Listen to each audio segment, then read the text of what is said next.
International policy is a hard sell in the 21st century. It shouldn't be because of interdependence and globalization, and yet it is.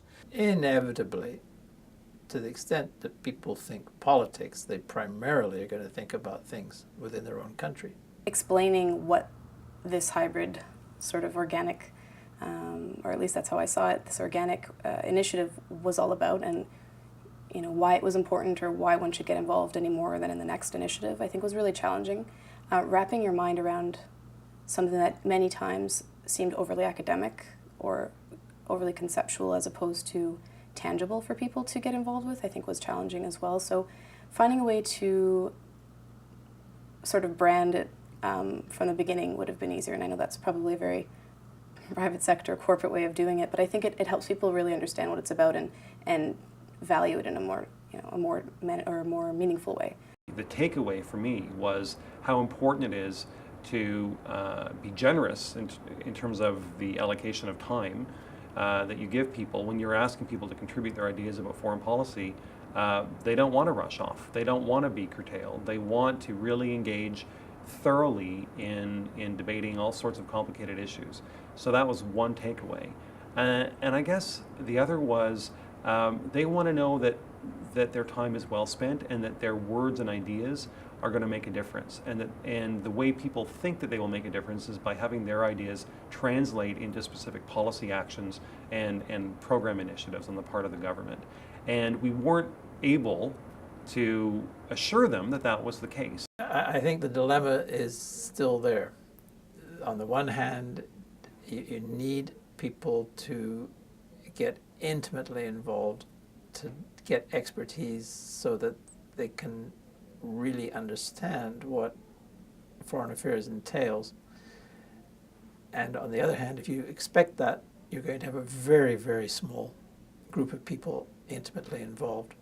On a fait énormément d'efforts pour essayer de surmonter certaines divisions canadiennes, disons, très profondes, notamment les divisions linguistiques. On a essayé d'en faire un projet bilingue. Mais malheureusement, pour toutes sortes de raisons logistiques et autres, ce qu'on a réussi à faire, c'est un projet avec une composante dans les communautés francophones et une composante dans le reste du Canada. On n'a pas réussi vraiment à les faire travailler ensemble. Et ça, pour moi, ça a été peut-être l'un des points les plus tristes du projet, parce qu'il me semblait que justement, sur des questions aussi importantes que l'avenir de la planète, le rôle du Canada dans le monde, on devait tous être capables de surmonter ce genre de petites difficultés linguistiques ou logistiques. Ma faiblesse à moi, c'est peut-être notre faiblesse à toutes et à tous, ça a été comment rejoindre les francophones radicaux qu'on aime, les souverainistes et tous les gens qui ont des choses à dire, qui ont des plaintes à porter, tu vois. Ça a été c'était plus facile de rejoindre des gens qui sont contents avec le Canada. Je sais que c'est un sujet qui est parfois tabou, qui est extrêmement sensible, mais bon, c'est ça la politique c'est émotionnel, mais je pense qu'on pourrait encore plus pousser les choses, puis ce serait intéressant d'avoir un 6e thème, Canada, Québec dans le monde. There was a real challenge with Canada's World in convincing government, which in the end does set foreign policy, to act from the same set of criteria that the citizens emerged. Citizens made it very clear that we have some environmental focus and we need to do well at home and we need to do well overseas. They made it quite clear that Canada's history as a democratic country and as a peacekeeper is something that we can bring to other countries as a partner. But it's not yet clear that government will listen to that citizen process. And I wouldn't call that a weakness or a shortcoming as much as a challenge we all have in creating an atmosphere in government in which it's truly responsive to citizen initiatives rather than to more blatantly electability issues.